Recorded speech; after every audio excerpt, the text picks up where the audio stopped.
Hello po mga kababayan, kamusta po kayong lahat? And once again, welcome back to another episode of Simply Talkies Vlog. Ito po tayo mga kababayan, kaibigan. May usaping China. Bibirahin natin tong mga Tsekwa na to kasi feeling nila amo natin sila. Feeling nila sila ang hari dyan sa buong mundo. Pero katunayan, it hurts. At dahil dyan sa it hurts, pikon na pikon po sila. Bakit? Kasi nga po, mga losers sila pagdating sa Taiwan. Meron po tayong vlog dyan. Di po ba? Natalunan sila sa Taiwan dahil doon po sa ginanap na eleksyon. Yung kandidatong binalahura nila, no? Bago maganap ang eleksyon at ginastusan nila ng napakalaking halaga yung mga Manchurian candidate nila, no? Talo. Yung binalahura nila ang nanalo at sinabi nga sa kanila na face the reality. Ayaw namin sa mga tuta ninyo. Ang mga Taiwanese ay bumoto at hindi natakot sa intimidation ninyong mga kupal na Tsekwa. No? Ang gusto po ng mga Taiwanese is about the economy. Hindi sila nagpatakot sa mga pressure ninyo na sinasabi nyong it is between war or peace. Ngayon, ano gagawin ninyo? Lulusubin nyo na sila? Di po ba? Sinabi pa nilang divergent yung nanalong presidente. Ngayon po, pikon na pikon sila, ito po ang ginawa nila sa ating presidente. Feeling nila, amo nga natin sila that we have to explain to them. Feeling nila, hawak nila tayo sa leeg na tuta nila tayo tulad nito. Yung puon ng mga burak supporter nila. No? Kasi po, meron pong sinabi ang Pangulong Bongbong Marcos. O eto ha, sa Instagram po ng Pangulo. Kala nyo, hindi ako nakasubaybay kay Pangulong Bongbong Marcos sa social media niya. Ayan o, ayan ang sabi niya January 15, na post niya sa kanyang X account. On behalf of the Filipino people, I congratulate President-elect Lai Ching-te on his election as Taiwan's next president. We look forward to close collaboration, strengthening mutual interests, fostering peace, and ensuring prosperity for our peoples in the years ahead. Ayon po yung sabi ng Pangulo. No? At idagdag natin dito sa balita po ng politiko, ayan din po sinasabi, Marcos congratulates Taiwan's new President-elect Lai Ching-te. Ayan. So dito, sinasabi dito yung binasa natin. Pero may sinabi rin dito ang DFA. Ito lang. The DFA expresses gratitude to Taiwan for hosting overseas Filipino workers and maintaining a successful democratic process. Despite the congratulation, the Philippines reaffirms its commitment to the One China policy. Tandaan nyo yan ha. One China policy pa rin ang inaano natin sa kanila. Okay? Okay. In a separate statement, the DFA, ayan, sinabi nga na thanking, whatever, the Philippines and Taiwan share mutual interests which include the welfare of nearly 200,000 OFWs in Taiwan. Okay? So, nag-a-adhere pa rin tayo sa One China policy. However, sa sobrang pagkapikon ng China, no, nung nalaman nila yon na nakaano pala tayo, nasa radar pala tayo ng China.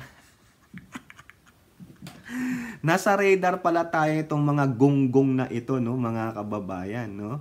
Kaya iisipin natin, mga kababayan, na bawat galaw natin sinusundan tayo. Kumbaga, ini-stalk tayo nitong mga Tsekwa na ito, mga gonggong feeling nila superior talaga sila Feeling nila pag-aari nila tayo. Hoy, mga gonggong! Hindi nyo probinsya ang Pilipinas, mga walang hiya kayo. We have our own sovereignty. We are a Filipino nation. Mga ina nyo, no? Mga FU kayo. Mga gunggong kayong mga Chekwa. O, mga PI kayo. Sabi nga ni Duterte, ni Pulong. O, ito po, anong ginawa ng China dahil sa sobrang pikon nila, no? Nagsalita lang ang Pangulo ng congratulations. Ayun, no? Bawal daw i-congratulate yung presidente ng Taiwan. O, ako sasabihin ko, FU kayo, I congratulate the newly elected president of Taiwan, Lai Ching-te. Pasensya naman po mga kababayan, ano? Nakakasar, no? Biruin nyo. Nasa microscope tayo, ini-stalk tayo, mga stalker pala tong mga Chekwa na ito, mga balahura. Diba? Ba't wala ba kaming karapatan? Ha? Ba't nyo kami pinakikialaman? Hindi nga namin kayo pinakikialaman eh. Diba? Ba't kayo nakikialam sa amin? Pag-aari nyo ba kami? Sovereign nation kami, mga gunggong. We are a sovereign nation. Kaya huwag kayong makialam sa aming affairs. Inabuti sana kung probinsya nyo kami. Itong pakialaman ninyo. Ito, dahil ito ang tuta ninyo. Sa kayong tamilmil niyang anak. Pero kami, hindi. Diba? Nakanirig lang kayo ng congratulations Taiwan, galit na kayo. Gunggong. Di sana, kung talagang gusto nyong kunin ng Taiwan, kunin nyo na. Para wala ng congratulations Taiwan. Tangina nyo. O, pasensya ulit mga kababayan. Ito po, gago eh, no? China summons PH envoy after Marcos congratulated Taiwan's president-elect. The Philippine envoy to China was summoned by the Chinese government to explain why President Marcos congratulated Taiwan's president-elect Lai Ching-te on his victory. The Chinese embassy in Manila confirmed on Tuesday that Philippine ambassador to Beijing, Jaime Flor Cruz, was summoned by China's Assistant Foreign Minister Nong Rong. O, si Nong Rong naman to. Tangina dati, Mao Ning, Wang Wenbin, Wu Ziyan. Ngayon, Nong Rong na. Nong, si Rong. Nong Rong ka talaga. Nong Rong ka. Rong. Nong, hindi ka right. Bakit? Wrong ka eh.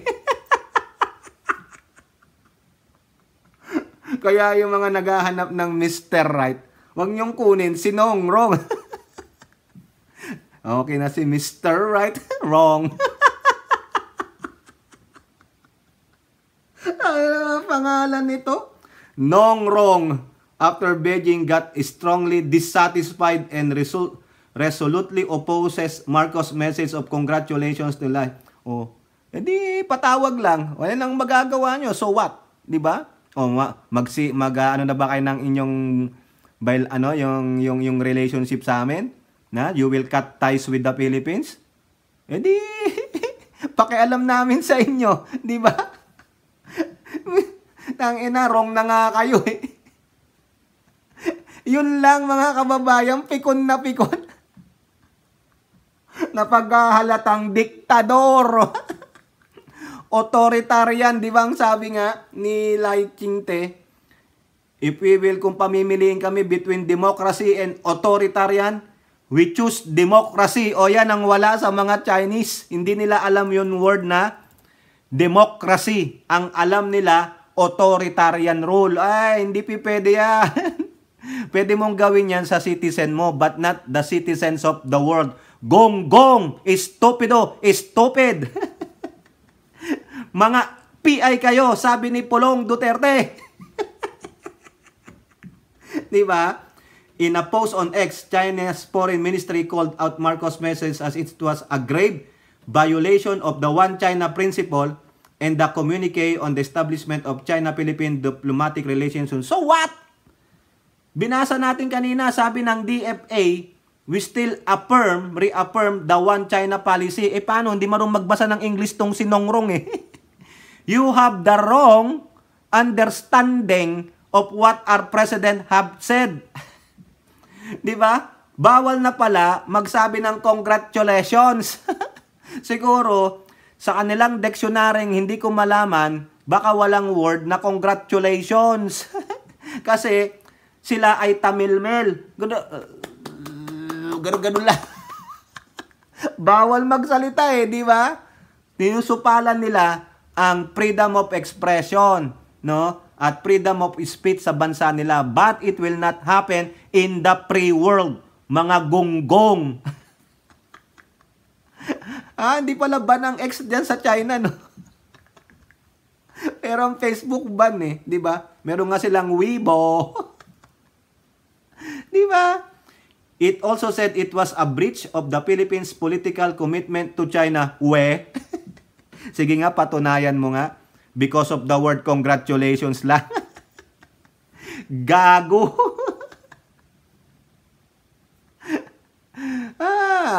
Yung DFA, dinidepensa niya yung sinabi ng Pangulo. Sinabi na yan. Nagpapasalamat lang dahil maraming Pilipinong worker doon. So anong masama doon? Kasi itong mga China, paranoid. Kasi ganyan po ang utak ng mga talunan. Talo sila eh. Laking gastos nila dyan.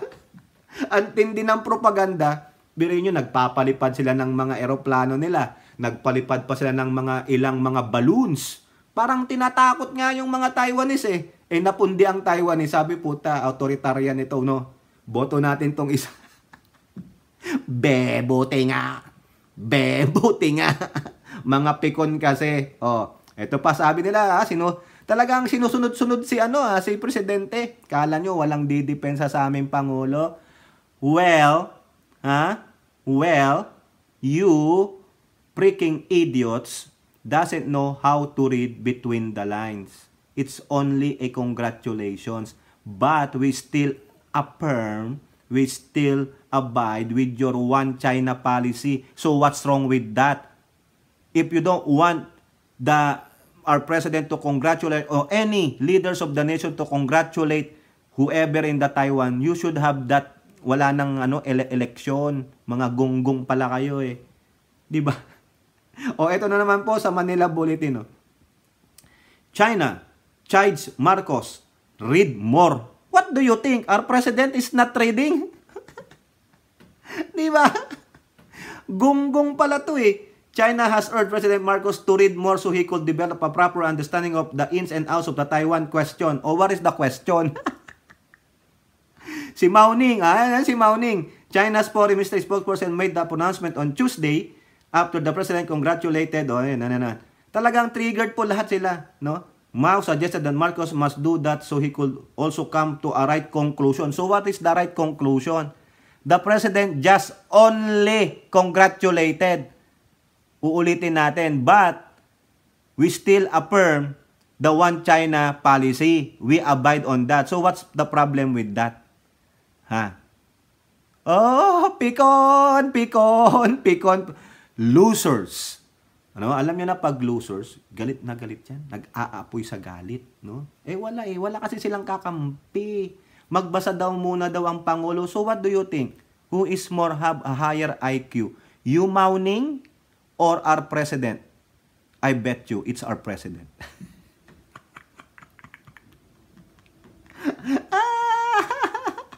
Ito. Pagbigyan natin tong mga kupal na ito, no? Bakit daw pa kasi, ito, mangganda dito eh. Bakit daw hate na hate, no? Why China hates the new president of Taiwan? Sabi dito sa Yahoo News, no? Mukhang maganda ito diba? Kasi daw po, itong si President Lai Chang-te in August, no? Na nung pumunta siya sa South America, nag-stop over daw po siya dito sa US. Tingnan mo yun. Tangin. Talagang ang tindi ng stalking nitong mga to. Lai Chang-te clings stubbornly to the separatist position for Taiwan's independence. He is a troublemaker, true and true, sabi ng foreign minister nila. Sino yon? Di si Wang Wenbin. In December, an official for China's Taiwan Affairs Office called Lai a destroyer of cross-strait peace and the potential creator of a dangerous war. So why does Beijing hate Lai so much? It's because, in Beijing's view, the 64-year-old doctor turned politician is a separatist. Separatist pala daw siya. Kaya galit na galit ang China. Separatist daw siya. Ayaw niya ng reunification. Kasi yun ang gusto ng mga gagong Chekwa, no? O now, may sinabi naman daw po dyan ang kanilang presidente, si China President Xi Jinping. O sa Yahoo pa rin, through the Telegraph. China must win the hearts of the Taiwanese, says Xi Jinping. O ayan, pakita kunwari ng kababaang loob. You must win the hearts. Bakit hindi yan ang ginawa nyo nung una pa? Bakit kasi kayo nagpalipad ng mga syanondong nyo dyan? Saka mga balloons, tinitret ninyo kasi, o yan, napikon tuloy sa inyo rin. Kasalanan nyo yan. O. China must win the hearts of the Taiwanese people, Xi Jinping said, days after the country rebuffed Beijing's warning not to vote for a pro-sovereign president. China's president told the ruling Communist Party to do a good job at stoking national awareness and patriotism among the citizens of the island, as well as Macau and Hong Kong. Yan. China must develop and strengthen the patriotic pro-unification forces in Taiwan, opposes the separatist acts of Taiwan independence, and promote the complete reunification of the motherland. Ayun ang sabi ni Xi Jinping sa kanyang Communist Party Journal. O, di ba? Yan, kailangan daw i-win nyo yung hearts by what? Patriotism, no? Proper information sa unification. O, yun, tama naman siguro yan. Kasi kayo, ang lakas nyo kasing manakot. Very authoritarian sa bagay. Hindi masisisi. Communist nga di ba? O, talagang controlled ng gobyerno ang mga tao. O, kayo po, ano pong inyong masasabi, mga kababayan? Comment down below. And don't forget to like and share. Hope to see you on our next videos. Bye-bye. God bless.